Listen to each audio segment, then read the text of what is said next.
Sasi Tharoor കോൺഗ്രസിലാണോ B J പിയിലാണോ എന്നത് വലിയ തർക്കമാണ്.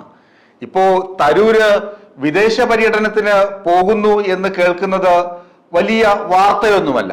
ഇനി വരാൻ പോകുന്ന ഞെട്ടിക്കുന്ന വാർത്ത എന്താണെന്ന് വെച്ചാൽ തരൂര് ബി ജെ പിയിൽ ചേർന്നു എന്നത് തന്നെയാകും.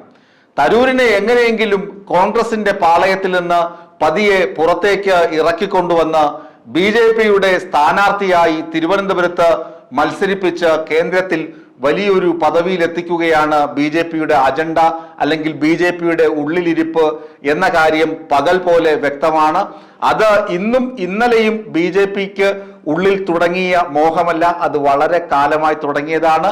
അത് മോദിയുടെ മനസ്സിൽ മുളയിട്ട മോഹമല്ല, അത് എ ബി വാജ്പേയിയുടെ മനസ്സിൽ മുളയിട്ട മോഹമാണ് എന്ന കാര്യം എല്ലാവർക്കും അറിയാവുന്നതാണ്. പക്ഷേ തരൂർ എന്ന പിടികൊടുത്തില്ല. തരൂര് പിടികൊടുത്തത് ചെന്നിത്തലയ്ക്കും സോണിയാജിക്കും ആയിപ്പോയി. അതുകൊണ്ടാണ് തരൂര് ഇപ്പോൾ കോൺഗ്രസ് പാളയത്തിൽ ഇങ്ങനെ ഗതി കിട്ടാതെ അലഞ്ഞു നടക്കുന്നത്.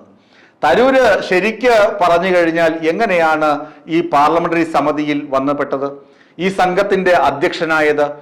ഓപ്പറേഷൻ സിന്ദൂറിനെ കുറിച്ച് വിദേശ രാജ്യങ്ങളിൽ പോയി വിശദീകരിക്കുവാനുള്ള സമിതിയുടെ അധ്യക്ഷനായി വന്നത് എങ്ങനെയാണ്? കോൺഗ്രസിന്റെ പ്രതിനിധിയായി അല്ല. അദ്ദേഹം പാർലമെന്റിലെ വിദേശകാര്യ സ്റ്റാൻഡിംഗ് സമിതിയുടെ അധ്യക്ഷനാണ്.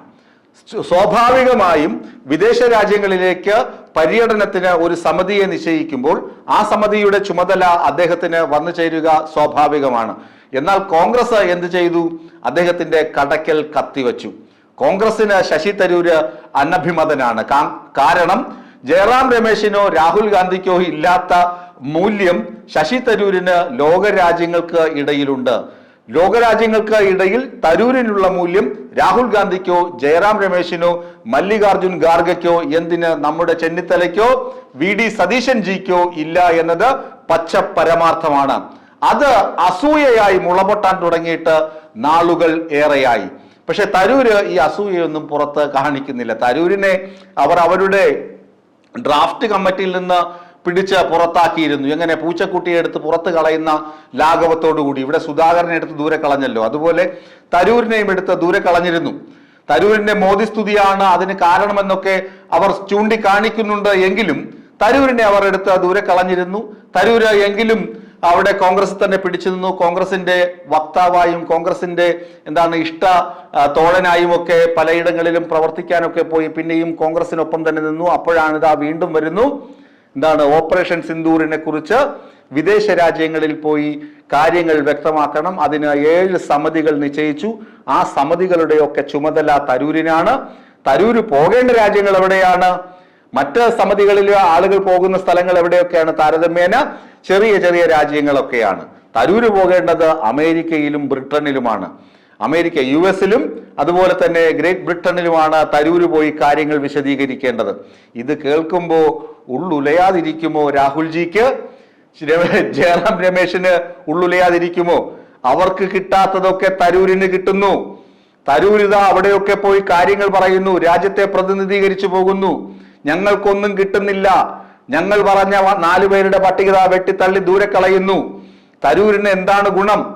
തരൂരിനുള്ള ഗുണം ഇവർക്കറിയില്ല. മുറ്റത്തെ മുല്ലയ്ക്ക് മണമില്ലെന്ന് കേട്ടിട്ടില്ലേ? അതുപോലെയാണ് തരൂരിന്റെ ഗുണങ്ങളെ കുറിച്ച് കോൺഗ്രസിന് കൃത്യമായ ധാരണയില്ല. അതാണ് പ്രശ്നം. തരൂരിനെ ഇവർ വിദേശകാര്യ സഹമന്ത്രിയാക്കിയിരുന്നു. എന്തിനാണ് തരൂരിനെ ഇവർ വിദേശകാര്യ സഹമന്ത്രിയാക്കിയിരുന്നത് UPA സർക്കാരിൽ?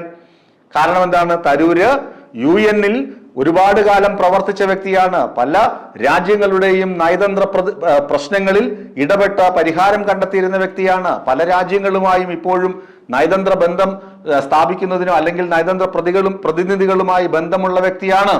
ആഗോള പൗരനാണ്.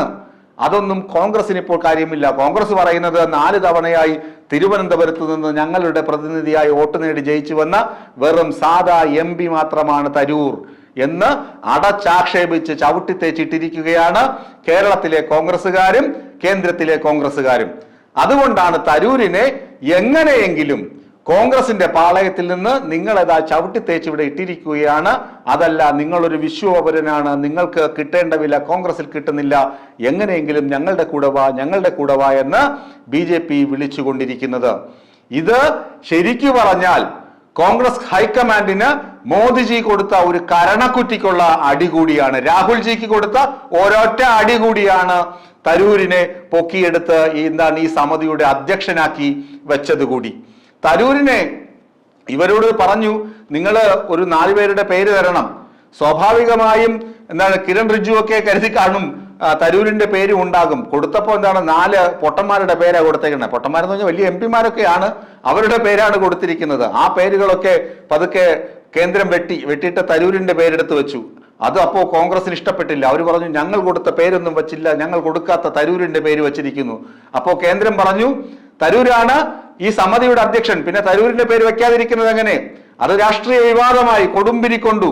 ഒടുവിൽ കോൺഗ്രസ് വഴങ്ങി. എന്നിട്ട് പറഞ്ഞു, തരൂരിന് അനുമതി കൊടുത്തിരിക്കുന്നു. എന്തൊരു നാണം കെട്ട ഏർപ്പാടാണ്. CPM പോലും അവർ പറഞ്ഞു, ഓപ്പറേഷൻ സിന്ദൂരിനെ കുറിച്ച് ലോകം മുഴുവൻ അറിയിക്കാൻ CPM പ്രതിനിധികൾ ഈ സമിതിയിലുണ്ട്, അവരും പോകുന്നുണ്ട് എന്ന് CPM പോലും പറഞ്ഞപ്പോ കോൺഗ്രസ് ആദ്യം മുഖം തിരിച്ചു നിന്നു. ഞാനില്ലേ ഒരു നാത്തൂൻ പോര് പോലെ തിരിഞ്ഞു നിന്നു. ഏറ്റവും ഒടുവിലാണ് കോൺഗ്രസ് സമ്മതിക്കുന്നത്. എന്തൊരു നാണക്കേടാണ്, എന്തൊരു ഇളിഭ്യതയാണ് കോൺഗ്രസ് കാണിച്ചത്. ഇത് ഏറ്റവും അധികം തിരിച്ചടി ഉണ്ടാകുന്നത് എവിടെയാണ്? വരാൻ പോകുന്ന തെരഞ്ഞെടുപ്പുകളിലാണ്.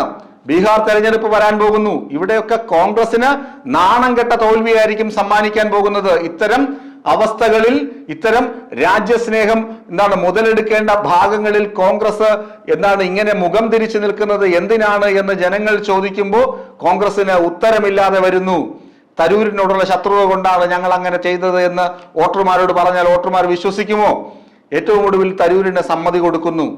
CPM പോലും അവിടെ സർക്കാരിനൊപ്പം നിന്ന് കൈ ഉയർത്തി കാണിക്കുമ്പോൾ ഇവിടെ കോൺഗ്രസ് മുഖം തിരിഞ്ഞു നിൽക്കുന്നു ഒരു വ്യക്തിയോടുള്ള ശത്രുത കൊണ്ട്. ഏറ്റവും ഒടുവിൽ പിന്നെ ആ വ്യക്തിക്ക് അനുമതി കൊടുക്കേണ്ടിയും വരുന്നു.